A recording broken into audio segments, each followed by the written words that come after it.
Assalamualaikum warahmatullahi wabarakatuh. Halo teman-teman semua, kenalin nama aku Ilham. Kami dari kelompok 1 mau wawancara dikit tentang Pancasila dan pengamalannya ke masyarakat sekitar. Yuk langsung aja kita mulai. Ya, Saya mau nanya-nanya dikit boleh mas? ya boleh. Oh iya, siap. Oke mas, ini perkenalin dulu mas. Nama saya Ilham. Ini sebelumnya nama mas siapa mas? Nama saya Rapip. Oke, ini mas, saya mau nanya-nanya itu tentang Pancasila, khususnya sila ke-1. Nah, boleh mas? Nah, pertanyaan-pertanyaan mana nih mas? Itu bunyi Pancasila sila ke-1 itu apa ya mas? Tuhanan yang Maha Esa, yang berlambang bintang. Oke, siap, sampai lambang-lambangnya hafal ya mas? Oke, terus pertanyaan kedua nih mas, kalau agama resmi di Indonesia itu ada apa aja ya mas? Yang saya tahu itu ada 6: Islam, Katolik, Protestan, Hindu, Buddha, Konghucu, serta suku-suku di Indonesia yang masih menganut animisme. Oke, ya benar sekali tuh. Jadi teman-teman, agama resmi Indonesia itu ada 6. Tambah ada mungkin ada agama-agama kebudayaan tadi ya, seperti yang disebutkan oleh Mas Rafif tadi.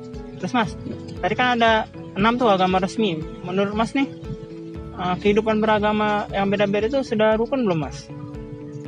Kalau untuk di Indonesia sudah rukun sebenarnya. Kenapa?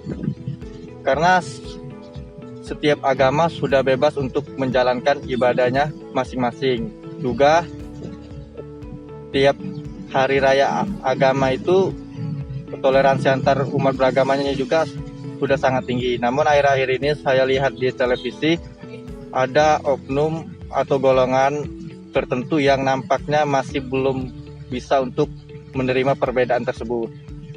Ya, benar sekali tuh. Jadi sebenarnya teman-teman, kalau kata Mas Rafif tadi, agama di Indonesia itu pasti mengajarkan untuk menghormati agama lain ya Mas? Ya, harus. Di Pancasila sila ke-1 juga sebenarnya dinilai Pancasila sila ke-1 itu salah satunya menghormati agama lain. Oke, jadi kalau ada yang masih kurang toleran itu sebenarnya bukan salah agama atau Pancasila ya Mas ya, tapi dari oknumnya ada yang salah. Itu aja Mas, makasih ya Mas. Ya. Assalamualaikum warahmatullahi wabarakatuh. Halo generasi Pancasila, perkenalkan nama saya Firial Arsy Alia, mahasiswa PKN SPAN D3 Pajak 2018.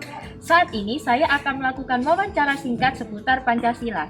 Saat ini saya sedang bersama Ketua RT 4 RW 10 Perumahan Western Village, Surabaya. Baik, saat ini saya sedang bersama Bapak siapa? Kasianto. Bapak Kasianto. Saya mulai ya Pak. Ya. Jadi kira-kira Bapak hafal tidak ya Pak urutan Pancasila? Insya Allah Pak. Bagaimana Pak? Pancasila 1. Ketuhanan yang Maha Esa. 2. Kemanusiaan yang adil dan beradab. 3. Persatuan Indonesia. 4. Kerakyatan yang dipimpin oleh hikmat kebijaksanaan dalam permusyawaratan perwakilan. 5. Keadilan sosial bagi seluruh rakyat Indonesia. Nah, baik Pak, saat ini saya akan membahas lebih lanjut terkait dengan sila kedua, yaitu kemanusiaan yang adil dan beradab. Ya. Menurut Bapak, apa sih contoh sederhana dari penerapan sila kedua Pancasila ini? Contoh dan penerapannya adalah di sini berbagai macam suku, bangsa, dan agama. Jadi ketika ada warga yang terdampak COVID, pada saat itu warga mensupport baik makanan, minuman, dan segala kebutuhan yang dibutuhkan warga yang terdampak itu, Mbak. Baik Pak, menurut Bapak penerapan sila kedua Pancasila di lingkungan sekitar ini sudah sesuai tidak ya Pak? Sangat sesuai. Sudah sangat sesuai ya Pak. Jadi Pancasila sebagai ideologi dan dasar negara kita, sudah sepatutnya kita sebagai warga negara yang baik harus dapat mengimplementasikan sila-sila yang ada Pancasila, terutama kemanusiaan yang adil dan beradab, dengan saling menghormati, saling menghargai, kemudian mengakui persamaan derajat antar manusia. Baik, demikian wawancara singkat saya. Terima kasih. Wassalamualaikum warahmatullahi wabarakatuh. Waalaikumsalam. Selamat siang dengan Mas siapa sebelumnya? Saya Mas Timi. Oke, baik Mas Timi. Pada siang hari ini saya mau wawancarai Masnya mengenai Pancasila, terutama Pancasila ketiga. Jadi menurut Mas Timi sebagai generasi muda, bagaimana cara Mas dalam mengamalkan sila ketiga dari Pancasila? Cara mengamalkan dan saya sendiri sih, saya rasa saya sudah cukup bangga dengan tanah air dan bangsa sendiri ya Mas. Iya. Karena saya cukup menyukai budaya Indonesia sendiri dibanding budaya luar. Orang biasanya bilangnya budaya timur lah ya. Iya, benar. Terus kemudian sepertinya saya ingin menjaga ketertiban dari kemerdekaan. Jadi kita tidak saling menjajah satu sama lain. Jadi antar suku itu biar nggak ada perang seperti yang ada di koran, seperti tidak saling suka. Kemudian cukup itu sih mas. Jadi saya ingin menjaga ketertiban setelah kemerdekaan. Jadi kita nggak ada saling tidak suka antar bangsa. Baik, terima kasih atas jawabannya mas. Semua itu tadi benar, tapi saya mau menambahkan sedikit mas. Jadi pada sila ketiga yaitu Persatuan Indonesia itu, jadi kita seharusnya mampu dalam menempatkan persatuan, kesatuan serta kepentingan dan keselamatan bangsa dan negara sebagai kepentingan bersama di atas kepentingan pribadi dan golongan. Baik, terima kasih masnya. Maaf mengambil sedikit ya waktunya. Nggak apa-apa deh, sampai mas kalau suaranya Iya. banyak kecil jadi rame soalnya. Oke, terima kasih ya mas Tim ya. Sama mas. Permisi kak, boleh minta waktunya sebentar? Jadi saya ada beberapa pertanyaan. Silakan kakak jawab dengan sepenuh hati dan sebisanya kakak ya. Oke. Jadi pertanyaan pertama, kakak tahu nggak isi sila keempat Pancasila? Oke, sila keempat berarti yang kerakyatan yang dipimpin oleh hikmat kebijaksanaan dalam permusyawaratan perwakilan. Ya, benar sekali. Kalau pengamalan dari sila tersebut kakak tahu nggak? Kalau sila keempat kan berarti kerakyatan yang dipimpin oleh hikmat kebijaksanaan dalam permusyawaratan perwakilan ya. Berarti kalau aku nangkepnya sih itu mungkin kayak kalau pemilihan ketua RT itu kan dia bukan kayak pemilu yang acara besar-besaran gitu kan. Jadi kayak cuma musyawarah antar yang ada di RT itu aja. Terus mungkin contoh lainnya kayak misalnya kita pemilihan ketua kelas gitu kan, itu dia juga musyawarah gitu. Ini kan ngomongin musyawarah. Kadang kan hasil dari musyawarah itu nggak sesuai dengan pendapat kita. Menurut kakak bagaimana? Kalau menurut aku ya udah sih, namanya musyawarah kan pasti ada yang pendapatnya nggak sama-sama kita kan musyawarah untuk menemukan kayak jalan terbaiknya yang sama-sama enak gitu kan. Ya. Jadi kita harus bisa nerima apa yang jadi hasil musyawarah dengan lapang dada begitu kan? Iya. Kalau boleh saya tambahin lagi, sebenarnya kalau pemilu itu kita juga termasuk pengamalan dari sila keempat loh. Oke. Soalnya kan kita milih wakil rakyat yang bakal nantinya mengaspirasikan pendapat kita sebagai rakyat, yang mereka nanti bakal musyawarahkan menjadi sebuah undang-undang atau ketentuan. Ya benar-benar. Jadi mungkin segitu saja. Makasih ya kak. Iya kak, mau tanya-tanya sedikit nih. Oke, kakak hafal Pancasila nggak kak? Hafal. Coba sebutin bunyi sila kelima tuh gimana sih kak?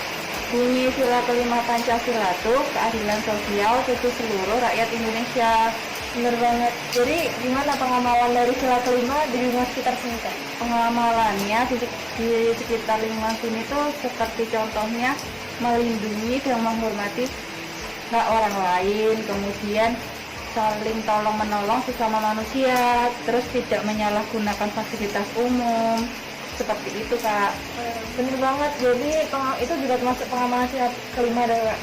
Bisa juga dengan tidak melakukan diskriminatif, jadi memperlakukan orang itu sama tanpa memperhatikan latar belakangnya, lalu juga tidak menimbulkan kebisingan yang mengganggu tetangga sekitar juga kak. Gitu aja kak. Jadi terima kasih untuk waktunya. Semoga informasinya bermanfaat kak. Saya mau tanya-tanya sedikit nih kak tentang Pancasila, tapi pengetahuan umumnya aja kok. Jadi seperti yang kita ketahui bahwa Pancasila merupakan dasar negara Indonesia. Nah, sebagai dasar negara Indonesia, kakak tahu nggak sih kapan hari lahirnya Pancasila itu? Tahu saya 1 Juni. Benar sekali kak. Jadi pada tanggal tersebut, Pak Soekarno itu mengemukakan dasar-dasar negara Indonesia dengan sebutan Pancasila.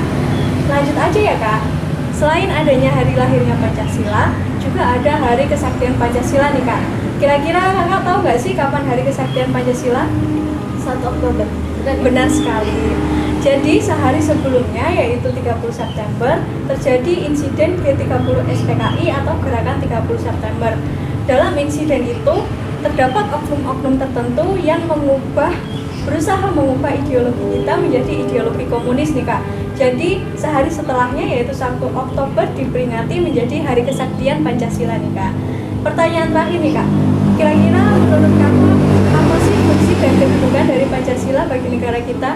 Setahu saya, selain sebagai dasar negara Indonesia, juga menjadi kepribadian bangsa Indonesia yang dapat dibedakan dengan negara lain. Benar sekali Kak, tapi selain itu ada juga loh fungsi dan kedudukan yang lainnya, seperti Pancasila itu berfungsi sebagai sumber dari segala sumber hukum di Indonesia. Pancasila sebagai tujuan dan cita-cita bangsa Indonesia. Udah selesai nih Kak, terima kasih ya atas waktunya.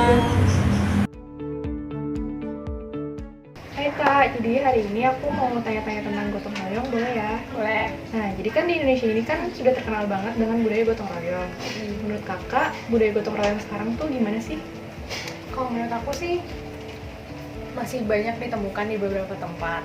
Tapi dari apa yang aku lihat, kayak contohnya di komplek ini, itu udah mulai ditinggalkan budaya gotong royong itu karena kalau aku lihat di sini juga udah ada petugas kebersihan. Jadi warga di sini merasa kayak budaya gotong royong itu sudah kayak tidak diperlukan lagi gitu. Tapi kakak tahu gak sih sebenarnya kalau budaya gotong royong itu penting banget? Tahu. Nah, jadi sebenarnya kalau budaya gotong royong itu tuh selain mau dapat membuat pekerjaan yang sulit menjadi terasa ringan, tapi budaya gotong royong itu juga bisa mempererat tali persaudaraan. Maka dari itu budaya gotong royong perlu kita lestarikan. Sayang sekali, cuman sekarang udah mulai ditinggalkan ya. Kita mudah-mudahan kedepannya kita dapat lebih menjaga budaya kita itu. Terima kasih kakak atas waktunya. Sama-sama.